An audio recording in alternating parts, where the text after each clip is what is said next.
Hello friends, সবাই কেমন আছো? আশা করি সবাই খুব ভালো আছো। তো আমিও ভালো আছি। তো অনেকেই হয়তো দেখে বুঝতে পারছো এটা কি। হ্যাঁ, এটা হচ্ছে বিটের তেলের পিঠে। ফার্স্ট টাইম আমার শোনা যে বিটের তেলের পিঠে, ফার্স্ট টাইম শোনা আর ফার্স্ট টাইম খাওয়া।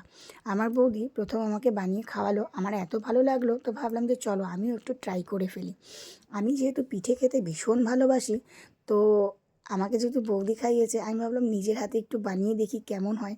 তো নতুন একটা রেসিপি, বৌদি শুধু বিট দিয়ে বানিয়েছিল, আমি কিন্তু গাজর দিয়েও একটু ট্রাই করলাম। ঘরের চাল, মানে আমরা যেই চালের ভাত খাই সেই চালটাকে জলে ভিজিয়ে তার সাথে বিট পেস্ট করে আর গাজর পেস্ট করে আর চিনি দিয়ে এই পিঠেটা, সত্যি কথা পিঠেটা খেতে এতটাই ভালো, মানে টেস্ট লাগছিল, মানে কি বলবো, বৌদি বানিয়েছিল বেশি টেস্টি ছিল। আমি বানিয়েছি মোটামুটি হয়েছে, ফার্স্ট টাইম ট্রাই করেছি, যেরকমই হোক না কেন ফার্স্ট টাইম আমি বানালাম। যারা যারা তোমরা কখনো খাওনি বা বানাওনি, তোমরা অবশ্যই বানিয়ে খেয়ে দেখতে পারো, সত্যি খেতে খুবই ভালো লাগে।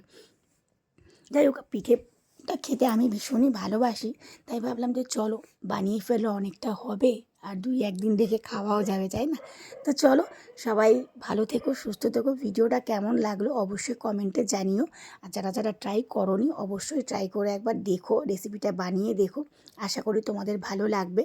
তো যাই হোক, মোটামুটি নতুন কিছু রেসিপি বানালে বেশ ভালোই লাগে, তাই না? আর নিজের হাতে বানিয়ে খাওয়ার মজাই কিন্তু আলাদা, তাই না?